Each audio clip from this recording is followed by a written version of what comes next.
और वहां अधर्म का अंत होने वाला था। कालकेतु के कक्ष से भागते ही महल में सन्नाटा छा गया। महर्षि भैरवानंद ने गंभीर स्वर में कहा, अब विलंब नहीं होना चाहिए।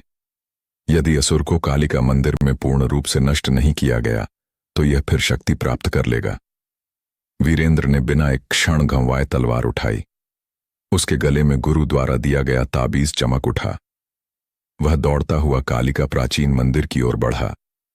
आकाश में काले बादल घिर आए थे, बिजली चमक रही थी और हवा में अजीब कंपन था, मानो प्रकृति स्वयं इस युद्ध की साक्षी बनना चाहती हो। मंदिर पहुंचते ही वीरेंद्र ने देखा कि काल केतु अपनी पूरी विकरालता में प्रकट हो चुका है। उसका शरीर अब मानवाकार नहीं था, वह अग्नि, धुएं और अंधकार का मिश्रण बन चुका था। तू मुझे नहीं रोक सकता मानव, कालकेतु गरजा। वीरेंद्र ने शांत स्वर में उत्तर दिया, मैं अकेला नहीं हूं, मेरे साथ धर्म है। महर्षि के दिए गए निर्देश अनुसार वीरेंद्र ने औषधि का शेष अंश मंदिर की देवी कालिका की मूर्ति पर अर्पित किया। उसी क्षण मूर्ति से तेज दिव्य प्रकाश फूटा। मंदिर की घंटियां अपने आप बजने लगीं। कालकेतु चीख उठा, उसका शरीर कांपने लगा। नहीं, यह संभव नहीं। वीरेंद्र ने अंतिम मंत्र उच्चारित किया जो महर्षि ने सिखाया था।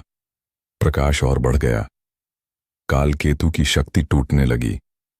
कुछ ही क्षणों में वह अंधकार में विलीन हो गया, सदा के लिए। मंदिर शांत हो गया। अधर्म का अंत हो चुका था। उधर महल में उसी समय राजकुमारी मृगाक्षी के शरीर में हलचल हुई। उसका श्वास सामान्य होने लगा। कुछ देर बाद उसने आंखें खोल दी। उसका चेहरा अब शांत और उज्ज्वल था, जैसे किसी भारी बोझ से मुक्त हो गई हो। महारानी रो पड़ी। महाराज ने ईश्वर को नमन किया। वीरेंद्र लौटकर महल पहुंचा। राजकुमारी ने उसे देखा और पहली बार बिना भय के मुस्कुराई। तुमने मुझे नहीं, मेरे अस्तित्व को बचाया है, उसने कहा। महर्षि भैरवानंद ने घोषणा की, असुर का प्रभाव पूर्णतः नष्ट हो चुका है। यह दैवी न्याय था। महाराज अजयवर्धन सिंह ने वीरेंद्र को राज्यसभा में सम्मानित किया और कहा, आज से वीरेंद्र केवल सिपाही नहीं, सूर्यगढ़ का राजकुमार है।